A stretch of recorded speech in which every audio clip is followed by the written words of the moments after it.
Bonsoir frères, bonsoir sœurs. Shalom. Bienvenue à ce rendez-vous de chaque mardi soir à l'écoute de la parole de Dieu et pour lui présenter également nos situations de vie, nos besoins divers. Alors je vous salue tous, que la paix du Seigneur soit dans vos cœurs, dans vos maisons, dans vos âmes, dans vos esprits, que la paix du Seigneur habite et anime chacun de vous.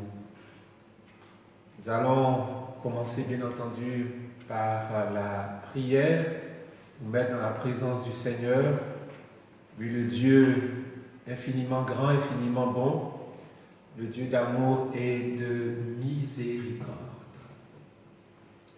Au nom du Père et du Fils et du Saint-Esprit. Amen. Seigneur, nous te bénissons et nous te glorifions, toi notre Dieu et notre Père. Père plein d'amour, de bonté, de tendresse et de miséricorde. Père de sainteté, Dieu créateur du ciel et de la terre, de l'univers tout entier, visible comme invisible. En ce soir, nous sommes heureux de nous tenir en ta présence et de pouvoir te bénir. Je te bénis pour chacun de mes frères, chacune de mes sœurs qui sont connectés, ou ceux qui vont nous rejoindre plus tard. Seigneur, que ta grâce soit sur nous. Conduis-nous par ton esprit en ce temps d'écoute et de méditation de la parole, de ta parole. Merci de nous éclairer, nous sommes dans ce temps de carême, que ton esprit lui-même continue de nous conduire au désert comme il a fait avec Jésus. Nous te rendons grâce, Dieu notre Père, à toi honneur, louange et gloire, par Jésus le Christ, notre Seigneur. Amen. Alors je vous salue, frères et sœurs, chers amis. Nous sommes à l'écoute de la parole, c'est la troisième édition, le troisième numéro, on pourrait dire, de Shalom, cet espace de méditation de la parole, de louange, mais aussi d'intercession. Et nous nous appuyons sur l'expérience d'Élisabeth, la Vierge Marie qui allait rendre visite à Élisabeth, elle lui a dit Shalom.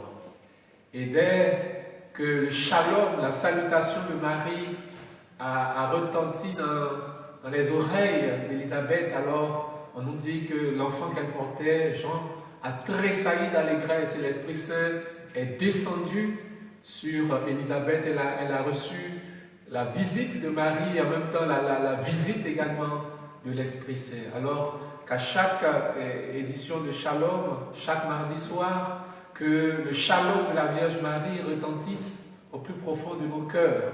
Elle qui est porteuse du Verbe de Dieu, parce que nous n'oublions pas, au moment où Marie allait rencontrer Élisabeth, alors elle portait en elle déjà Jésus, le Verbe de Dieu, la parole de Dieu. Alors le Shalom, il est le Shalom de Marie, mais aussi le Shalom de Jésus. Alors que chaque fois où nous nous retrouvons pour Shalom, alors que la grâce du Seigneur, la paix du Seigneur et l'Esprit du Seigneur se déploient sur vos vies, vous rejoignent et vous transforment de l'intérieur, pour que nos vies à tous soient des vies qui soient agréables au Seigneur. Alors le mardi dernier, nous avons commencé à méditer ensemble sur la puissance de la parole. Le thème, c'est la puissance de la parole, où nous avons vu que même au plan humain, lorsque la parole est donnée, alors elle peut avoir un effet, un impact positif ou négatif sur nos vies. C'est vrai, il y a aussi des paroles qui n'ont pas d'effet, on pourrait dire qu'ils sont neutres, mais selon la personne qui nous parle, donc selon le lien que nous avons avec l'auteur de la parole et selon également le contenu de cette parole, ces deux dimensions, ces deux axes-là que nous avons vus, alors cette parole-là peut nous faire grandir, peut nous édifier, peut nous réjouir, peut nous réconforter, nous rassurer, ou dans l'autre sens, peut nous faire tomber, nous faire chuter, peut nous blesser, peut nous casser. moralement, mentalement parlant. Voilà. Donc la parole ne nous laisse pas indifférents. Alors ce qui est vrai au plan humain, nous avons vu que avec le Seigneur également, ça agit de la même manière. La parole de Dieu, son auteur, c'est Dieu lui-même qui passe par la médiation des auteurs sacrés et également par la médiation des événements, des situations de vie. Et Dieu qui veut notre bien, bien entendu, nous donne sa parole pour nous édifier, pour nous relever, etc. Alors, ce soir, nous allons voir la deuxième partie de ce thème, la puissance de la parole. Et nous allons voir comme sous-thème le pouvoir créateur et réparateur de la parole, et particulièrement de la parole de Dieu. La parole de Dieu a un pouvoir créateur et réparateur. La parole de Dieu crée et la parole de Dieu répare, elle guérit cette parole-là. Alors pour cela, nous allons nous appuyer sur, bien entendu, un extrait de la Bible. Nous sommes dans la lettre aux Hébreux, au premier chapitre, et nous lisons les 3 premiers versets. À bien des reprises et de bien des manières, Dieu, dans le passé, a parlé à nos pères par les prophètes. Mais à la fin, en ces jours où nous sommes, il nous a parlé par son Fils qu'il a établi héritier de toutes choses et par qui il a créé les mondes. Rayonnement de la gloire de Dieu, expression parfaite de son être, le Fils qui porte l'univers par sa parole puissante, après avoir accompli la purification des péchés, s'est assis à la droite de la majesté divine dans les hauteurs des cieux. C'est un texte qui est très beau, qui est très dense, qui est très riche. Et justement, nous allons essayer d'en tirer quelques éléments pour bien comprendre qu'effectivement, la parole de Dieu, elle est créatrice et elle est réparatrice. Elle crée, c'est-à-dire qu'elle fait exister, elle appelle à l'existence, elle donne la vie. Ça, c'est l'aspect création. Et l'aspect, toujours dans l'aspect création, nous notons deux éléments. Donc, faire exister, amener à la vie. Et mais en même temps, une fois que cette vie est donnée, une fois que cette vie est apparue, alors il faut la maintenir la vie. Voilà. Donc, création et providence en même temps. Il crée et il maintient en vie. Voilà. Donc, le premier aspect, d'une part, c'est cela, le pouvoir de la parole de Dieu. Et d'autre part, donc, si cette vie est altérée, si cette vie connaît donc des défaillances, alors la parole de Dieu a le pouvoir de guérir cette vie-là, de rétablir cette vie-là, de réparer ce qui a été, ce qu'il y a eu comme dégâts causés. Voilà. Alors, vous le comprenez bien, frères et sœurs, chers amis, nous allons en profonde. Voilà. Nous abordons des thèmes qui sont extrêmement importants, mais nous essayons d'aller en eau profonde. Donc, on attache bien nos ceintures et nous y allons. Voilà. Alors, nous l'avons dit, donc nous voyons d'abord la parole dans son pouvoir créateur. Dans le texte que nous avons lu tout à l'heure, Hébreux chapitre 1, il est dit que Dieu nous a parlé par nos pères, les prophètes, etc. Et en ces jours, qui sont les derniers, il nous a parlé par son Fils, qu'il a été établi héritier de toutes choses, et par qui il a créé les mondes, ou le monde si vous voulez, le monde dans sa diversité. Donc, l'auteur de la lettre aux Hébreux nous dit que Dieu nous a parlé par son Fils qu'il a établi héritier de toutes choses et par qui il a créé le monde dans sa diversité. C'est par Jésus que Dieu a créé le monde, avec toutes ses composantes. C'est extrêmement important. Et j'aime beaucoup lire et proposer ce texte de Saint Jean, le prologue de Saint Jean, Jean chapitre 1. Il est dit ceci: au commencement était le Verbe, alors, ou la parole, et la parole était auprès de Dieu, et la parole était Dieu. La parole était Dieu. Il était au commencement auprès de Dieu.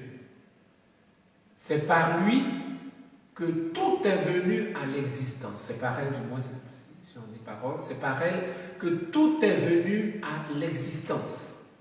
Et rien de ce qui s'est fait ne s'est fait sans elle. Au commencement était la parole était auprès de Dieu, et la parole était Dieu. Elle était au commencement auprès de Dieu, la parole.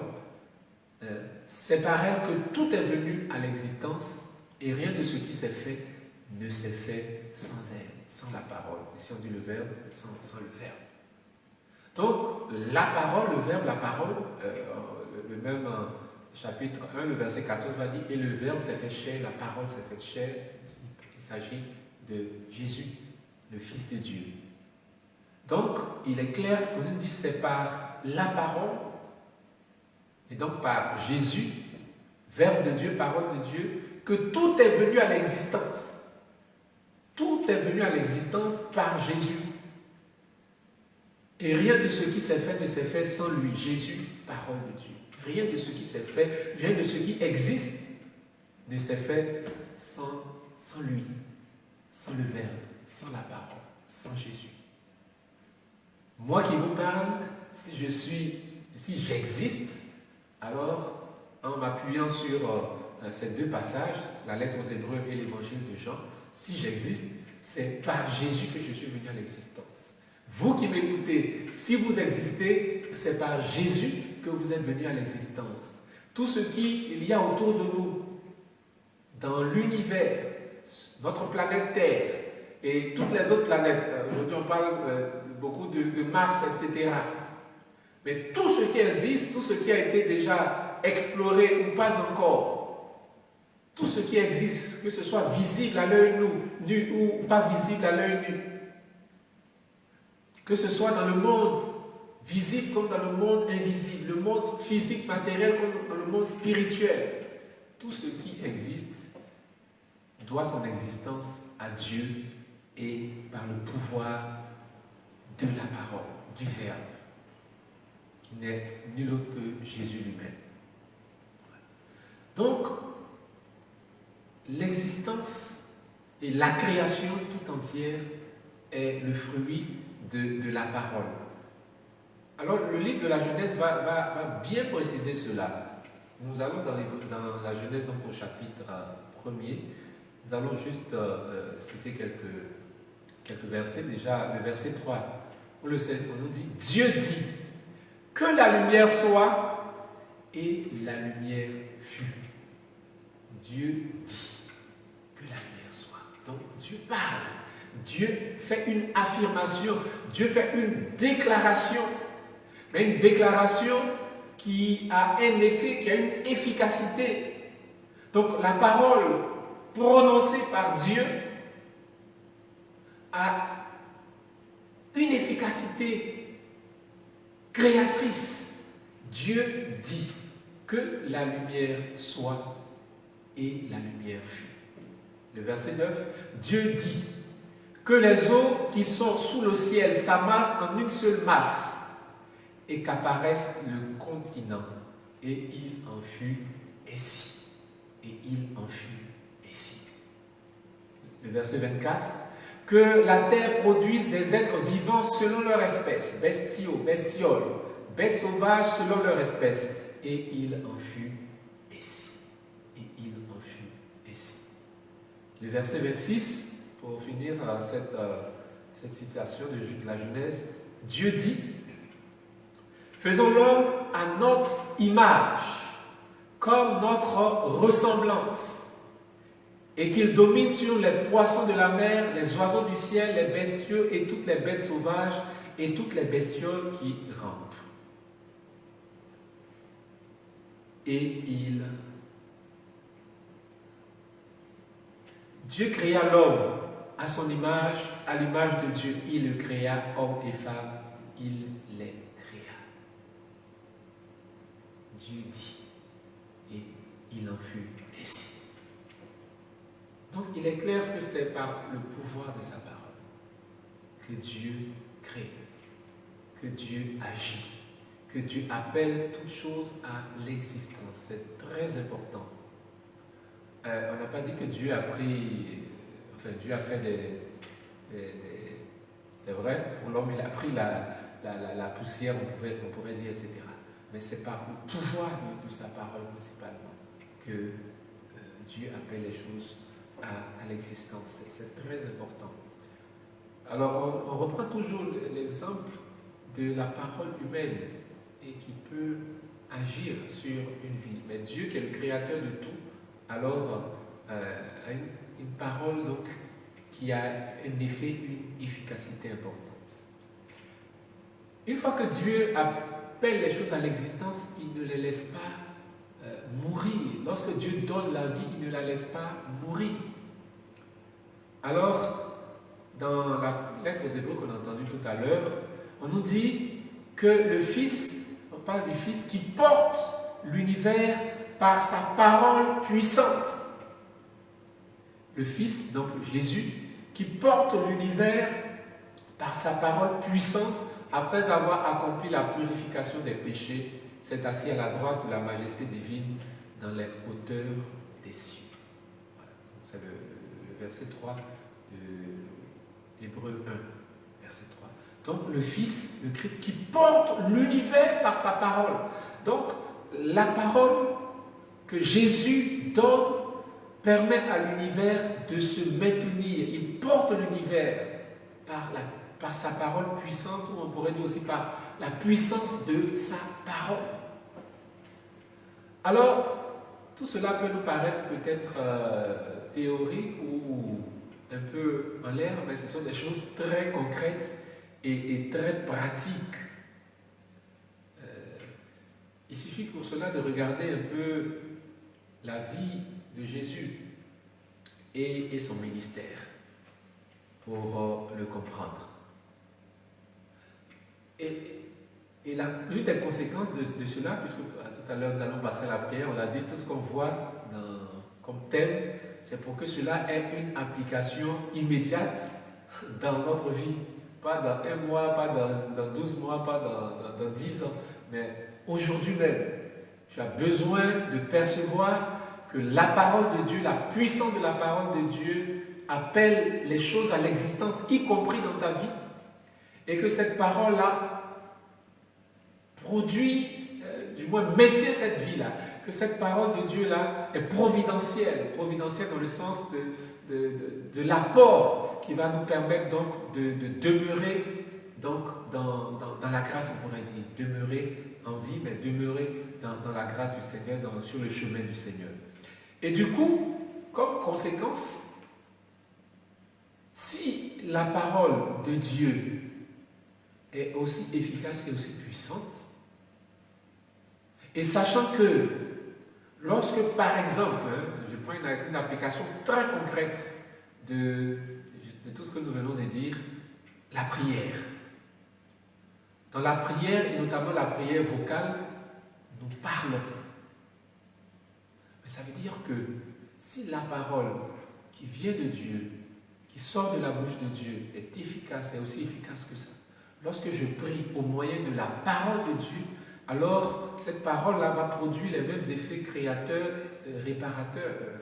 Justement, on va en parler maintenant. Car la parole de Dieu est capable de guérir, de réparer, de rétablir. Ce n'est pas de la théorie, c'est exactement tout ce que Jésus a fait dans son ministère. Souvenez-vous de cet homme qu'on a fait passer par la toiture, ce paralysé On a fait passer par la toiture. Pour le présenter à Jésus parce que la maison était remplie, la cour était remplie, il n'y avait pas de place. On ne pouvait pas le faire passer. Personne ne voulait laisser passer quelqu'un d'autre. Chacun voulait être devant Jésus et recevoir sa grâce, sa bénédiction. Alors on a trouvé le moyen de faire passer Jésus par là-haut, du moins le malade par là-haut, pour le déposer devant Jésus. Alors dès qu'on l'a déposé devant Jésus, qu'est-ce que Jésus va dire? Mon fils, tes péchés te sont pardonnés. Mon fils, tes péchés te sont pardonnés. Jésus a-t-il pris un seau d'eau pour laver ce paralytique-là, cet homme? Non. Jésus a simplement parlé. Mon fils, tes péchés te sont pardonnés. N'oublions pas ce que Marie a dit à Élisabeth. Shalom. Shalom. Et la puissance de l'Esprit Saint a frappé au oreille. Mon fils, tes péchés te sont pardonnés. Mais quand Jésus, le Fils de Dieu, qui est auteur de la création avec le Père et avec l'Esprit Saint, qu'on appelle l'Esprit créateur également, lorsqu'il parle, sa parole agit. C'est-à-dire qu'à l'instant même, cet homme a eu tous ses péchés effacés. Tous ses péchés ont été effacés à partir du moment où Jésus a prononcé cette parole. C'est extraordinaire. Alors quand Jésus a dit ça, les gens étaient scandalisés. Mais c'est intolérable, il blasphème celui-là. Comment peut-il pardonner les péchés? Dieu seul est capable de pardonner les péchés. Dieu seul a ce pouvoir de pardonner les péchés. Alors Jésus leur dit, mais quel est ce raisonnement que vous faites qui n'est pas logique jusqu'au bout?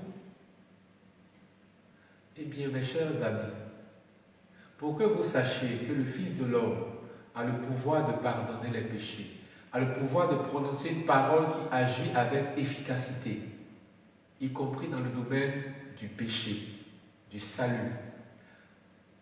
Cher ami, mon ami, lève-toi, prends ta civière et rentre chez toi. Non plus en repassant par la toiture, mais tu prends le chemin qui est là devant toi. Et on dit à l'instant même, cet homme s'est levé et il a marché. La parole de Jésus est efficace à 100%. Elle est pleinement efficace, cette parole. Et c'est par sa parole simplement que cet homme a été guéri de manière instantanée. Comme avant cela, il a été purifié de tous ses péchés de manière instantanée. De manière instantanée. Alors, si la guérison physique a été instantanée, alors il est évident que la guérison spirituelle, le pardon des péchés que Jésus a proclamé, l'absolution que Jésus lui a donnée, a été tout aussi instantanée. Frères et sœurs, nous parlons de la puissance de la parole de Dieu. La puissance de la parole de Dieu, ce n'est pas une parole humaine. Nous parlons du Créateur, celui qui appelle à l'existence ce qui n'existait pas, comme le dit l'apôtre Paul. C'est de Dieu qu'il s'agit. Et c'est ce Dieu-là que nous suivons, c'est ce Dieu-là que nous servons. C'est ce Dieu-là que nous sommes en train d'écouter ce soir. C'est ce Dieu-là qui s'adresse à nous. Et j'ai donné juste cet exemple, mais ils sont nombreux. Tout le ministère de Jésus, ça a été ça. Même pour la résurrection de Lazare, qui a été le thème de la retraite en ligne que nous avons eue il y a quelques jours, cette belle retraite. Mais pour la résurrection de Lazare, Jésus a dit enlever la pierre et il s'est adressé à Lazare qui était mort. Lazare, viens dehors, Lazare, sors. C'est la parole. Et à l'instant, puisque la parole de Jésus est efficace à 100%, alors à l'instant même, Lazare est sorti, vivant. Il a dit, déliez-le, laissez-le aller. Chers frères et sœurs, c'est important de saisir ces choses nous sommes en contact tous les jours avec la parole de Dieu, mais nous sommes loin d'imaginer tout ce qu'elle est capable d'accomplir.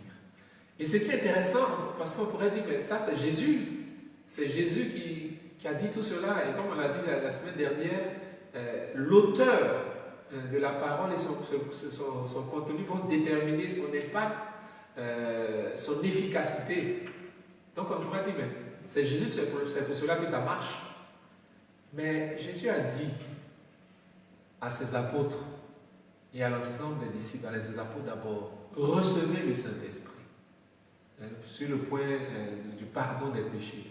Recevez le Saint-Esprit. Ceux à qui vous maintiendrez les péchés, ils leur seront maintenus. Ceux à qui vous remettrez les péchés, ils leur seront remis.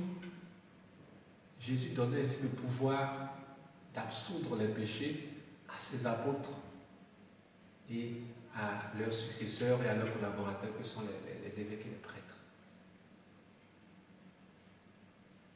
Et du coup, lorsque l'Église agit, lorsque l'Église exerce son ministère, alors elle exerce ce ministère parce qu'elle est animée par l'Esprit Saint, le même Esprit qui était sur Jésus et qui l'amenait à agir avec une telle efficacité, une telle puissance. Le même Esprit est sur l'Église avec la même efficacité, la même puissance. Donc lorsque l'Église agit au nom de Jésus-Christ, lorsqu'elle prononce les paroles de Jésus, qu'elle pose les actes que Jésus a demandé de poser, notamment dans les sacrements, alors cette parole et ces actes deviennent efficaces, deviennent puissants. Lorsque le prêtre vous reçoit en confession et il prononce au nom du Christ, au nom de l'Église, la parole d'absolution, et quand il dit « Et moi, au nom du Père et du Fils et du Saint-Esprit, je vous pardonne tous vos péchés », ce qui s'est passé pour le paralytique au temps de Jésus, ce paralytique-là, où Jésus a dit « Mon fils, tes péchés te sont pardonnés », lorsque le prêtre prononce ces paroles-là sur toi, après que tu aies fait l'aveu de tes péchés et exprimé la contrition, alors tes péchés te sont remis à l'instant même, comme pour ce paralytique. Parce que la parole a la même efficacité, a la même puissance, parce qu'elle est prononcée, elle est dite en référence à Jésus, en lien avec Jésus et avec le pouvoir, la puissance, la force communiquée par le Saint-Esprit. Frères et sœurs, j'espère que vous comprenez bien ce que nous sommes en train de dire. C'est vrai pour l'Église qui continue le ministère du Christ. Mais l'Église, il y a le pape, les évêques, les prêtres, etc., comme on pense souvent. Mais l'Église, c'est tout le peuple de Dieu. C'est vous et moi. Chacun dans sa grâce particulière. Chacun dans son état particulier. Mais à partir du moment où nous avons été baptisés au nom du Père et du Fils et du Saint-Esprit, alors l'Esprit de Dieu est sur nous. Et du coup, lorsque nous agissons, alors il y a une efficacité, il y a une puissance qui se manifeste. Pas parce que ça vient de nous-mêmes, mais cela vient de l'Esprit Saint qui est sur nous. Par le baptême, nous participons à la dignité du Christ qui est prêtre, prophète et roi. Donc prêtre, c'est celui qui prie, qui offre le sacrifice. Alors lorsque je suis en prière, que j'intercède pour le continent dans lequel je suis, le pays dans lequel je suis, la famille à laquelle j'appartiens, l'entreprise où je travaille, etc. Lorsque je prie pour ces entités-là, mais Dieu donne une efficacité, une puissance à la prière que je suis en train de faire. On dit que Jésus gouverne, Jésus conduit l'univers, porte l'univers par sa parole puissante. C'est-à-dire que Jésus est vraiment le roi de l'univers. Il gouverne l'univers tout entier. Quand on célèbre le Christ roi de l'univers, ce n'est pas juste un titre honorifique qu'on donne à Jésus. Il est vraiment le roi de l'univers. Et lorsque Jésus exerce ce ministère, cette royauté universelle, alors il tient compte de ce qu'on appelle la liberté humaine. Donc, l'exercice de la royauté du Christ ne vient pas violer notre liberté humaine. Donc, s'il y a quelque chose qui freine Jésus, qui bloque Jésus, c'est l'espace de notre liberté humaine. Parce qu'il nous a créés, Dieu nous a créés à son image, et dans cette image de Dieu, il y a la liberté. Et du coup, Dieu respecte ce qu'il a fait. Il respecte notre liberté. Donc, il ne va pas entrer dans notre espace. Et pourtant, il règne sur l'univers. Alors, c'est très important tout ce que je suis en train de dire. Alors, comment Jésus va pouvoir agir sur les continents, sur les pays, dans nos familles, dans tout ce que nous présentons comme sujet de prière, comment il va agir? C'est notre prière qui va, parce que lorsqu'on prie, on ouvre la porte à Jésus. Et on lui donne l'autorisation d'entrer dans notre vie, d'entrer dans notre univers. Donc ce n'est pas un viol, il entre parce qu'on l'a invité. Il ne viole pas donc notre liberté, il ne nous agresse pas, il vient. Et en ce moment-là, une fois qu'on lui a ouvert la porte, parce que quand on lui a ouvert la porte, il entre, hein, il entre, mais il n'entre pas seul, l'Esprit Saint est déjà là, les anges également, parce qu'il a hâte de venir intervenir en notre faveur. Donc quand la porte est ouverte, alors je pourrais dire toute la cour céleste est là pour agir en notre faveur. Donc lorsque je suis en train de prier par exemple pour la France, ou pour la Côte d'Ivoire, ou pour le Burkina, ou pour la Martinique, ou pour les États-Unis, etc. Lorsque je tente de prier pour la nation dans laquelle je suis, alors j'ouvre une porte, je fais une ouverture au Seigneur, qui lui donne le droit d'intervenir. C'est très important, la prière. La prière. Je parle à Dieu, alors je dis Seigneur, viens à notre aide, viens à notre secours. Viens éclairer nos dirigeants politiques, viens leur inspirer ce qui est juste, ce qui est vrai, ce qui est bon, etc. Alors, au lieu de critiquer le président de la République ou les responsables, etc., je prie pour eux. Donc ça donne l'autorisation au Seigneur de venir intervenir, de venir leur inspirer toutes ces choses bonnes et justes. Et ça fait du bien à tout le pays. Ça fait que ma prière, à la fin, va être porteuse d'une certaine efficacité, d'une certaine puissance. La prochaine fois, on va parler des prophètes, parce que c'est une autre dimension de l'efficacité, de la puissance de la parole. On parlera des prophètes. Mais déjà, c'est pour vous dire que lorsqu'on dit que la parole de Dieu, elle crée, elle répare, c'est dans ce sens-là. Lorsque nous prions, c'est par la parole, on ouvre la bouche, on dit Seigneur, viens à notre secours. Seigneur, viens guérir cette personne. Quand je dis Seigneur, viens guérir cette personne, je donne l'autorisation au Seigneur de venir et d'entrer dans la vie de cette personne et d'agir. Un peu comme ces personnes qui ont porté le paralytique, qui l'ont fait descendre. Mais c'est une manière, c'est une médiation aussi qu'ils ont faite. S'ils ne l'avaient pas envoyé, il n'y aurait pas eu non seulement le pardon de ses péchés à cet homme, sa guérison non plus. Donc, nous sommes comme des médiateurs dans la parole, dans la prière. Et cette médiation-là, donc, permet à Dieu d'agir. Du coup, ma petite prière que je suis en train de faire dans ma chambre, j'ouvre la bouche pour parler au Seigneur, alors c'est accompagné d'un effet. Alors, bénissons le Seigneur pour toutes choses. Nous allons entrer dans ce temps d'intercession. Bénissons le Seigneur pour sa parole qui est à notre portée. Lorsque nous ouvrons la Bible, nous avons accès à la parole de Dieu. La parole de Dieu est pleine de lumière et de révélation. Et nous avons vu que cette parole a un pouvoir de création. Quand on parlera des prophètes, on va voir que par la prophétie, la parole de Dieu entre en acte, entre en mouvement et appelle les choses également à l'existence. Quand le Seigneur dit, fils d'homme, prophétise aux ossements desséchés par exemple, on verra tout cela le mardi prochain. Mais pour l'heure, Bénissons le Seigneur déjà. Lui qui porte l'univers par la puissance de sa parole. Seigneur, nous te bénissons et nous te glorifions. Nous te célébrons et nous te magnifions. Car ta parole, elle est vivante et elle est efficace et elle est agissante dans nos vies. Et nous voulons voir cette parole agir aujourd'hui encore dans nos vies. Père, la terre était informe et vide. Et tu as dit que la lumière soit. Et la lumière fut. Tu vois nos vies souvent couvertes d'obscurité et de ténèbres. Père, nous voulons que tu prononces sur nos vies la même parole que tu as prononcée au moment de la création.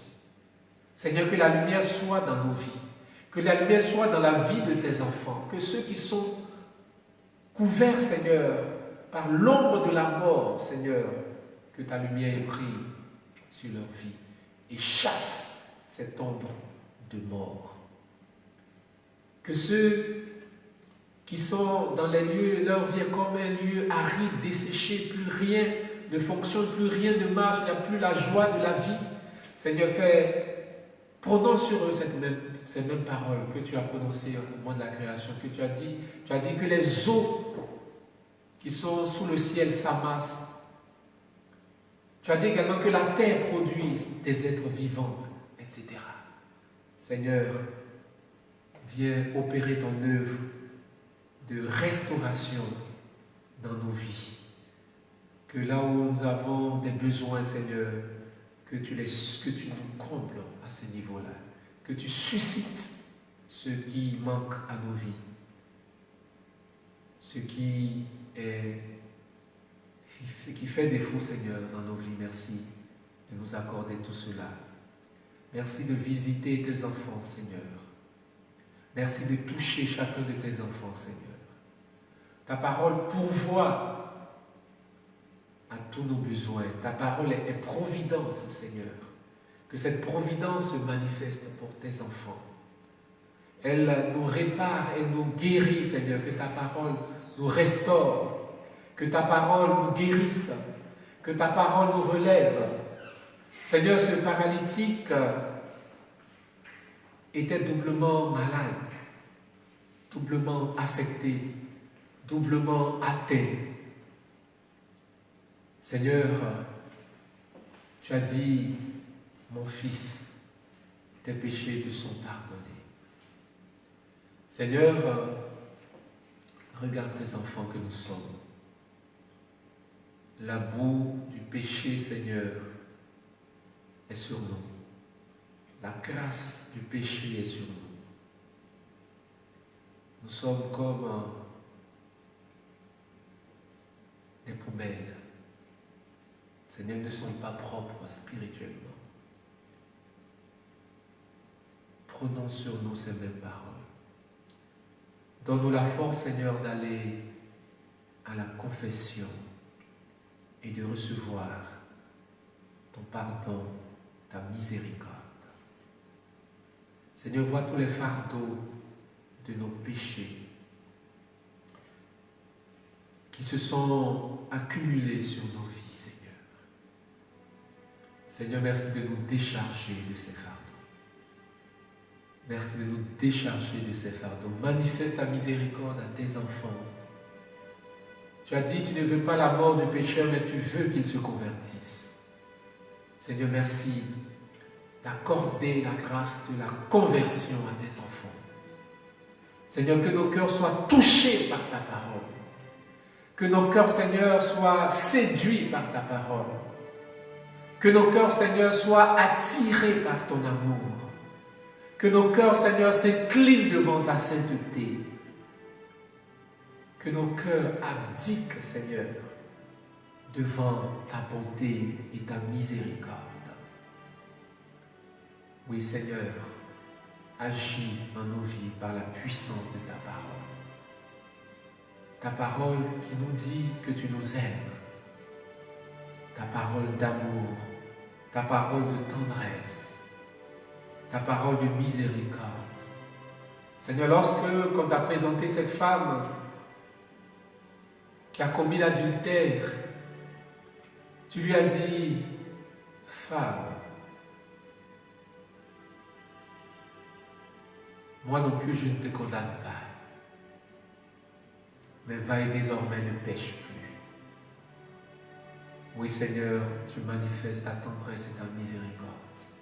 Seigneur, rien que cette parole a guéri le cœur de cette femme.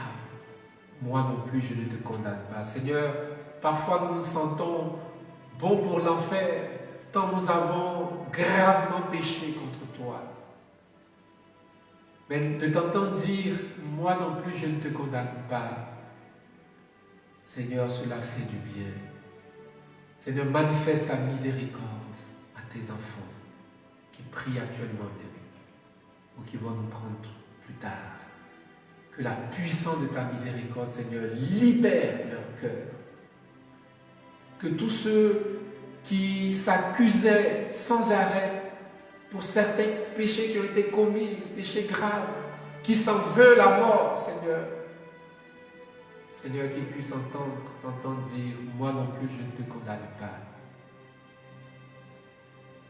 Seigneur, nous pensons à ces personnes qui peut-être ont commis des avortements et qui jusqu'à présent ont du mal à s'en remettre parce que enchaînés par la culpabilité.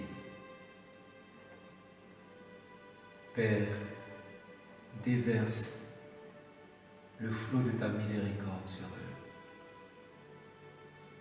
Répands l'eau de ta miséricorde dans leur cœur. Et qu'ils puissent entendre ta parole résonner au plus profond de leur cœur.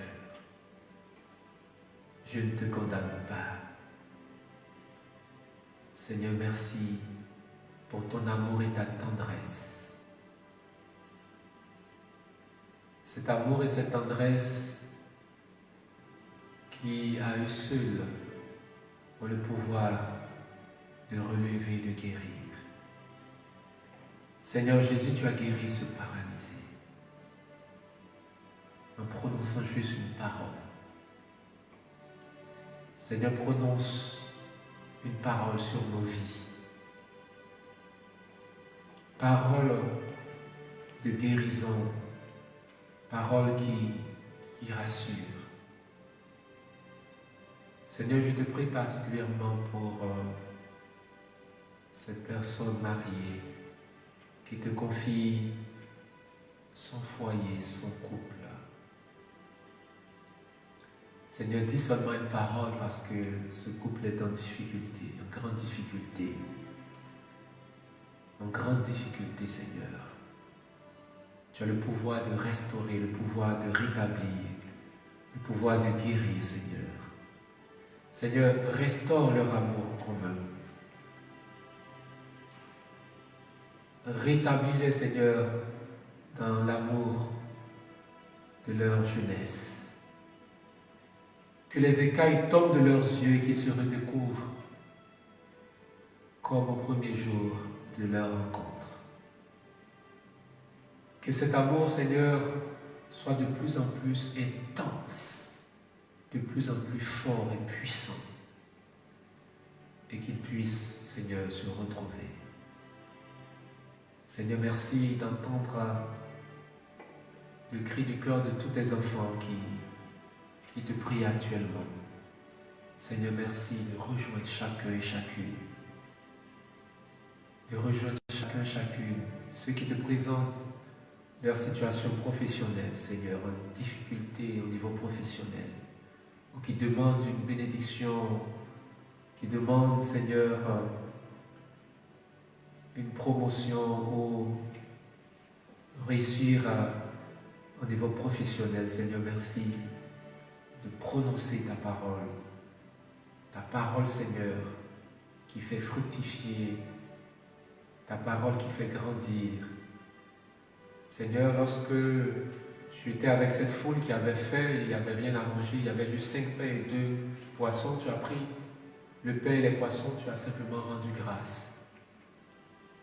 Et il y a eu cette multiplication de pain et de poissons qui a nourri ces milliers de personnes. Seigneur, vois ce que tes fils et tes filles te présentent et prononce cette bénédiction, cette action de grâce, Seigneur, et que se démultiplie dans leur vie, se multiplie dans leur vie, Seigneur, ce qu'ils t'offrent.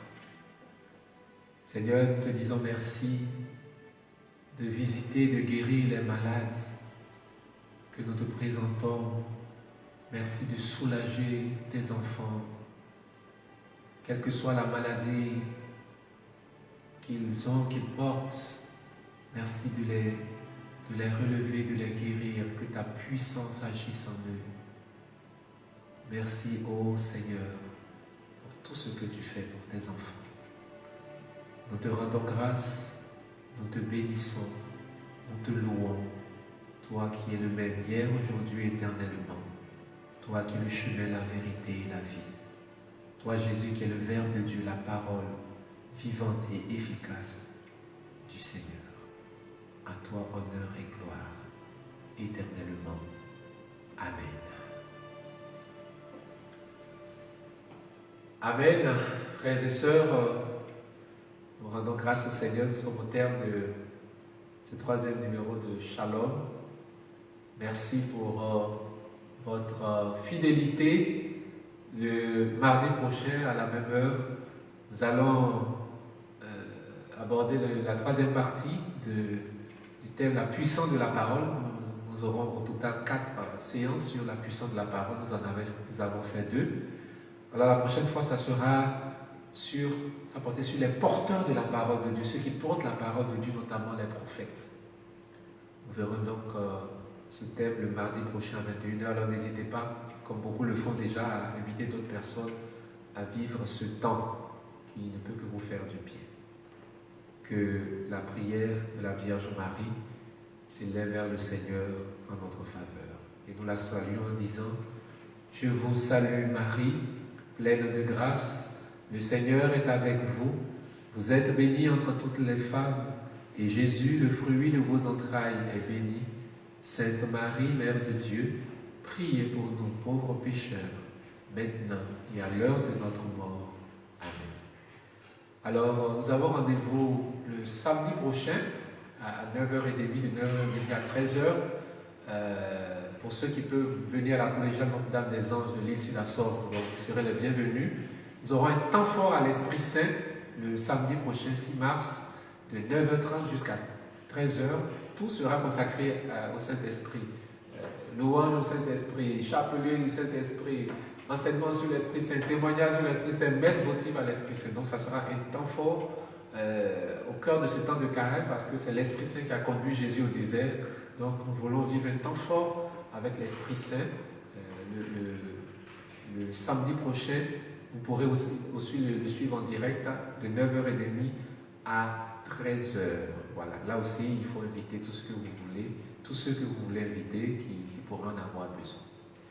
Le Seigneur soit avec vous et avec votre esprit, et que Dieu Tout-Puissant vous bénisse, le Père, le Fils et le Saint-Esprit. Amen. Bonne soirée à tous, bonne soirée à toutes.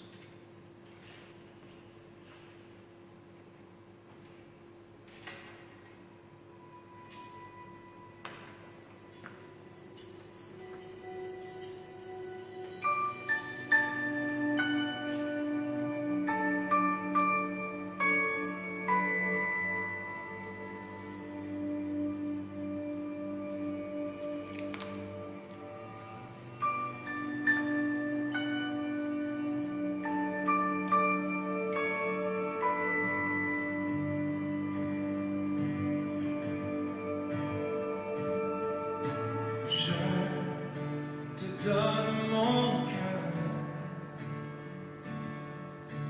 il ne m'appartient plus. Ce que j'ai de meilleur, tout est pour toi, Jésus.